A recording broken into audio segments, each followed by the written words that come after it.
Hello everyone, so I'll be talking about the cEDH deck, Aang at the Crossroads.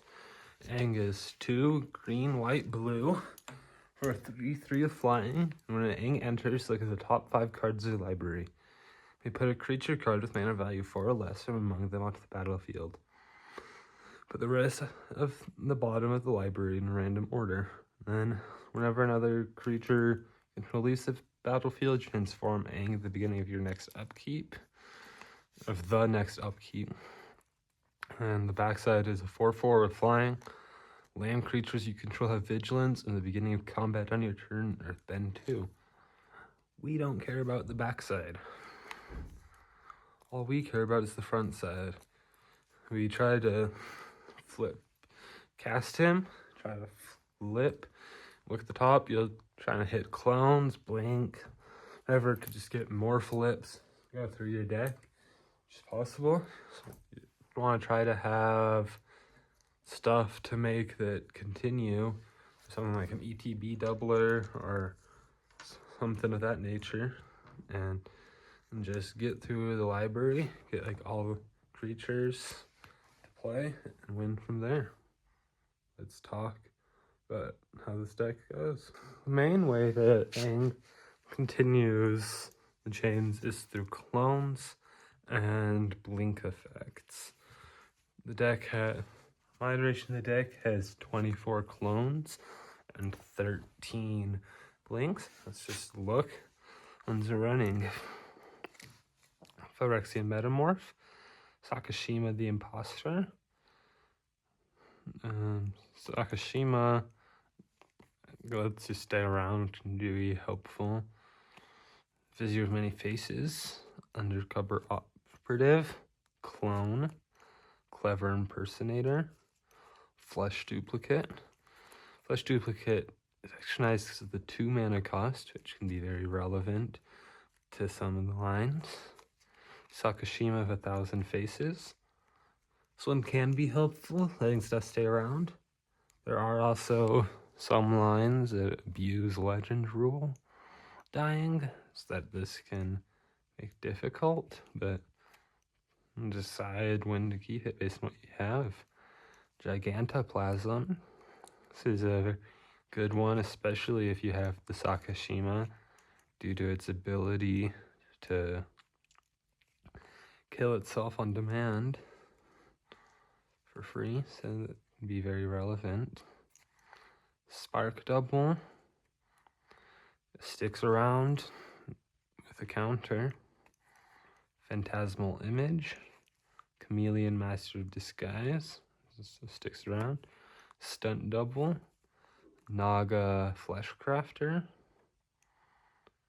Wall of Stolen Identity, Altered Ego, Mirror Image, Visage Bandit, Waxen Shape Thief, Sakashima Student, Juwari Shapeshifter, also 2 mana, relevant, Copy Crook, Mirror Hall Mimic, Glasspool Mimic.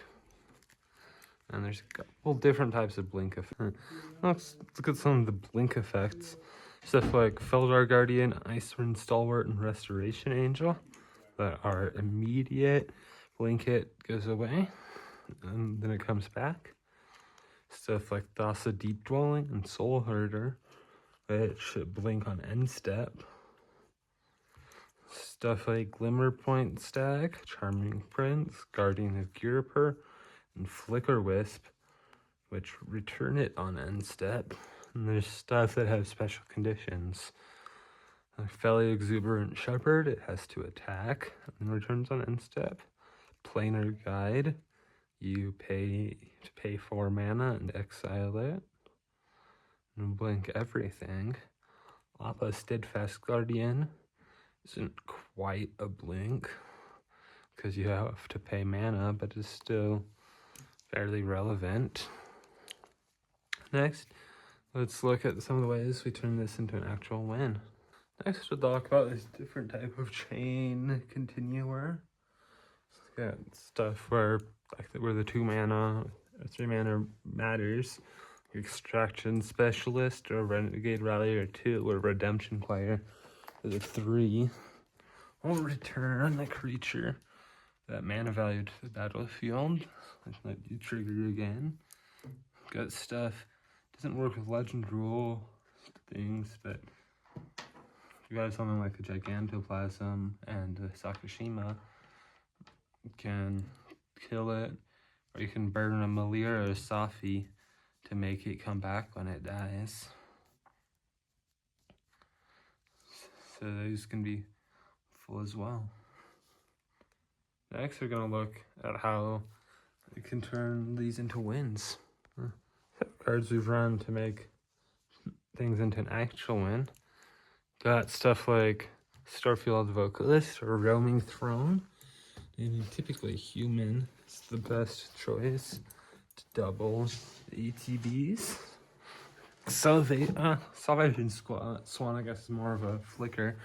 And Jackdaw Savior will, using Legend Rule, a clone die, will go to the graveyard. Another clone enters Aang. When that clone dies, you can return the previous clone because it dies having mana value of 5 due to Aang and flying. So then you can return stuff. Bernard, when it dies, you can exile it to create a token copy. So it's not quite as good as Jackdaw Savior. Doesn't loop things, but it does let you continue the chain. And then I actually want Preston the Vanisher. It's very helpful. Whenever a non-token creature enters and it wasn't cast, create a token copy that's a 1/1 or a 0/1 illusion. And other things coming in off Aang abilities are cast. I'll create copies of them. Also same for Blink. And one of the main, so many of the wins require Preston with the Sakashima 1,000 Faces to ignore Legend Rule, getting a bunch of copies specifically of Gigantoplasm. You can send to grave on demand and the Jackdaw Savior out and just do loops. On worst case scenario, you can also act as a win due to its second ability to pay 1 and a white, sacrifice 5 illusions, and exile non-land permanent. So if it comes down to it and you have no other way to win, you can just do a loop with Felidar Guardian, for example, where Felidar Guardian enters, blink whatever, use the copy to blink the Felidar Guardian, and you get infinite of the 0/1s. You can blink lands with the Felidar Guardian to reset mana. Need to, and then you can sacrifice 5 illusions and just exile each opponent's board and swing out at them. That's not the most ideal win, but it is a win possible. No. And then the main way, the easiest to explain way that this deck will win is with White Plume Adventurer, doing loops through the initiative, where you'll just only let the trap room, I want to say, resolve and just get infinite copies of it. Now, let's go through the rest of the deck. Discuss things. So, got a Luminous Broodmoth for gets 2 copies of non-flying things, so it doesn't help with clones of Aang, but if your flickered creatures die, then you can bring it back for another flicker. Got Volrath's Shapeshifter. Some weird lines involving it, and Cephalid Coliseum that you can win with. Renegade Doppelganger. Some weird lines with it as well. I will have a link to the primer of the deck that this is based off of, so you can view those lines. So I'm not sure how to best explain them. Relic of Legends, Cephalid Coliseum, some lines for this to draw everyone out. Flooded Strand, Savannah, Lonus Cryptozoologist.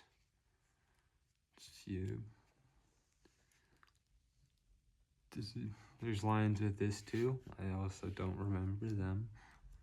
Scalding Tarn, Sungrass Prairie. This deck plays the Talisman lands, or Signet lands rather, as ways to try to get Aang out as fast as possible. You can get it out as soon as turn 2, and if possible you should try for that. I have had times where I could have won on turn 2 with a Jack Daw Savior turn 1, Aang turn 2. So you just get it out as the turbo version of this deck. Got a Mana Vault, Command Tower, the Diamond Lion, and doesn't matter very much once you get Aang out, especially if you have double A's already. Devoted Druid gets you mana. Pentad Prism, it banks mana. Tezzeret Cruel Captain, can untap artifacts like a Mana Vault or search up a Mana Vault. Wooded Foothills, Cavern of Souls, Loyal Retainers, does similar type things. Hey! This can do similar things to Sophian Lyra. And but slightly different. If you have it, you can put Aang in the yard and then sacrifice it to return it to play, or some other legendary clone, a chameleon or either the Sakashimas. And a Birthing Ritual. This can help get stuff out. Windswept Heath, Marsh Flats, Gemstone Caverns, Great Hall of the Citadel, Verdant Catacombs, Elvish Spirit Guide, Soul Ring, Delighted Halfling, Arid Mesa, Mox Diamond, Season of Growth. Can help you continue stuff. Lets you scry another thing enters, so you can have that happen before the trigger to cut before the ink trigger, so you can scry, and if it's something irrelevant, send it to the bottom. Misty Rainforest, Moon Silver Key, a Lotus Petal, Gaia's Touch. It's just a battery. There are not any basic forests in the deck, so that ability isn't relevant, but it can just store mana, basically. Ancient Tomb, City of Traders, Enlightened Tutor, Chancellor of the Tangle. This is run exclusively for the pregame action. way it works, you can, if you have it in gemstone caverns, you can reveal it and then excel it to gemstone caverns as well. But run it just for that, for extra boost for turn 1.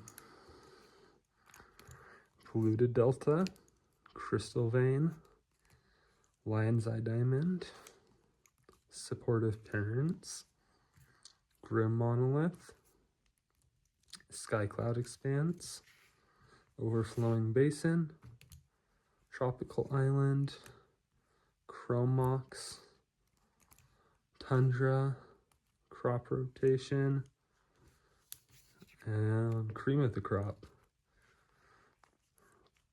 Cream of the Crop is also a similar step to the season growth, where when the creature enters, look at the top. The number of cards equal to that creature's power. Put 1 on top and redstone bottom in the order. Choose, make, and pretty much guarantee that there's gonna be something good to hit by looking at the top 3 and just picking one of them. Oh, so it's a pretty fun deck. There is also Staxier versions of it, but the version I picked is a turbo variant. Like usual, I'll have a link to my deck list, full link to the primer, I'll have a link to the Discord in the description, so be sure to check those out and comment below, ask any questions that I might have, and I'll try to answer them. Everyone, please like and subscribe. Bye.